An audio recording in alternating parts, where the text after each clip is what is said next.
এই পিলারের রড দেশো 4টা, ওই পিলারের দেশো 6টা রড। কি সব ভুলভাল কাজ করতেছো? এসব সমস্যা কি তোমাকে? কি শুরু করছো? কাকা আপনি না বুঝে আন্দাজে কথা কইেন না। যেই জায়গা যেই কয়টা রড লাগবে সেই জায়গা সেই কয়টাই দিছি, বুঝছেন? তাহলে ওই পিলারে 6টা রড দেশো, এই পিলারে 4টা রড দেশো, এই পিলারটা তো তাহলে স্ট্রং হইলো না। আরে কাকা মাঝখানের পিলার গুলোই প্রেসার বেশি পড়ে, এই জন্য ওই জায়গা 6টা রড দেওয়া হয়েছে। আর সামনের পিলারে একটু প্রেসার কম পড়ে, এই জন্য ওই জায়গা 4টা রড দেওয়া হয়েছে। এটা তো আপনার ভালোর জন্যই দিছি, নাহলে তো আপনার আরো রড বেশি খরচ হইতো।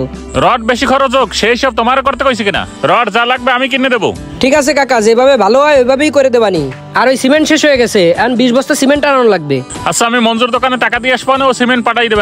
আর কাকা শোনেন, আরো একটু কথা আছে। এই লেবার মিস্ত্রিকে তো 2-3 দিন ধরে টাকা পয়সা দেওয়া হচ্ছে না, তা ওকে টাকাগুলো যদি দিতেন ভালো হইতো। না ওকে দেওয়ার মতো এখন টাকা নাই, যা আছে তাই দিয়ে সিমেন্ট আনাইতে হবে। আচ্ছা তাইলে আর কি করা, সিমেন্ট পাঠাই দিন। আচ্ছা ঠিক আছে, শোন আমি মঞ্জুর দোকানে টাকা দিয়ে যাচ্ছি, তুই যে সিমেন্টটা নিয়ে আসিস দ্রুত, আমার কাজ আছে, আমি গেলাম। ভাই রোদের তে ছায়া আসেন। শোনেন, এই যে মিস্ত্রিরা এতদিন ধরে কাজ করতেছে, একে যদি টাকা পয়সা না দেয় তাহলে কিভাবে হবে?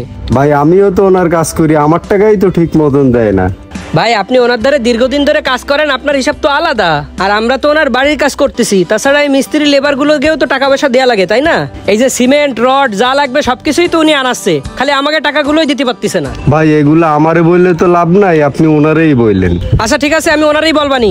এসব মানুষকে কিছু না কইতে কইতে ওনারা এখন সুযোগ পেয়ে গেছে। লেবার মিস্ত্রিকে এরা এখন মানুষ মনে করে না। যাই হোক, যা কর ওনারই কবানি। এখন আপনি এক কাজ করেন, ওই 20 বস্তা সিমেন্ট লাগবে, ওটা নিয়ে আসেন। ওই যে সিমেন্ট রাখার জায়গাটা একটু ফাঁকা করে রাখো।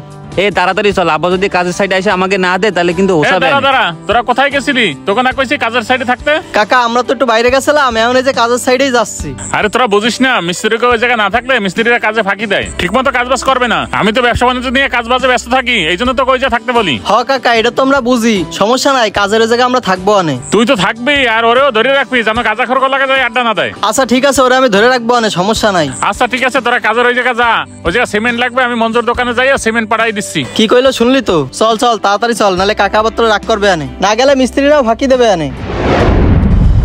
এদিকে আসো, কি ভুল কাজ করছো সেটা দেখাচ্ছি। এই যে এই সাইডে ঢালাই দিছো উঁচু করে, এই সাইড শুকনো আছে, আর এই যে পিছন সাইড নিচু করে ঢালাই দিছো, এখানে পানি জমা কাদা পানি হইয়া কি অবস্থা হয়েছে দেখো। এখন সামনের পানি সব পিছনেই জমতেছে। সকালের তে দৌড়াদৌড়ি করে এইসব দেখতে দেখতে হাঁপাই গেছি, এখন একটু বইসা নি।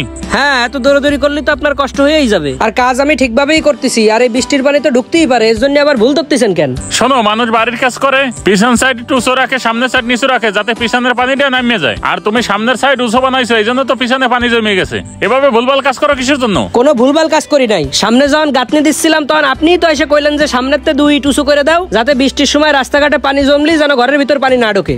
এই জন্যই তো আপনার কথা মতো 2 ইট বাড়ায় দিয়ে সামনের সাইড উঁচু করে দিছি। হ্যাঁ বলছি সামনের সাইড উঁচু করতে, তাই বললে কি পিছন সাইড নিচু করবা? পিছন সাইড আরো উঁচু করতে পারলা না? পিছন সাইড আবার কিভাবে উঁচু করব? কাজের আগেই আপনি যেভাবে হিসাব দিয়েছেন সেইভাবেই তো আমরা কাজ শুরু করে পিছন সাইড তো আগেই করে ফেলাইছি, সামনের সাইড তো পরে করছি। আর কাজ করার সময় তো আপনি অনেক ঝামেলা করছেন। পিলারের ঢালাই দেওয়ার সময়ও 4টা রড দেবো না 6টা রড দেবো, এই নিয়ে আপনি বেশি কথা কইছেন। কাজের আগে আপনি যেভাবে হিসাব দিয়েছেন সেইভাবেই তো আমরা কাজ করব। তারপরেও যদি আপনি করেন এই জায়গায় এই করো, ওই জায়গায় এই করো, এইভাবে যদি বেশি বোঝেন তাহলে তো আপনার কাজ ঠিকভাবে হবে না। আচ্ছা যাওয়া রয়েছে, আমাদের সমাধান কি হবে তাই কও। যাওয়া তা তো হয়েই গেছে, এখন আর কি করা যাবে? তারপরেও দেখি একটা সমাধান করে দেবানি, কিন্তু আমাকে মতো আমাকে কাজ করতে দেবেন, কোনো ঝামেলা করবেন না। আচ্ছা তোমাকে মতো তোমরা যেটা ভালো বোঝো সেভাবেই কাজ করো। আর ওই মঞ্জুর আইছে, ইট বেলি সিমেন্ট কি লাগবে সেটা হিসাব দেওয়া, চলো। আচ্ছা চলেন। বাড়ির কাজ করার ক্ষেত্রে বাড়ির মালিকের বেশি বোঝার কারণে রাজমিস্ত্রিরা অনেক সময় ঠিকভাবে কাজ করতে পারে না, এ কারণে কাজে অনেক ধরনের সমস্যা হয়। তাই সঠিকভাবে রাজমিস্ত্রিরা কাজ করলে তাদের কাজে ঝামেলা করা উচিত নয়।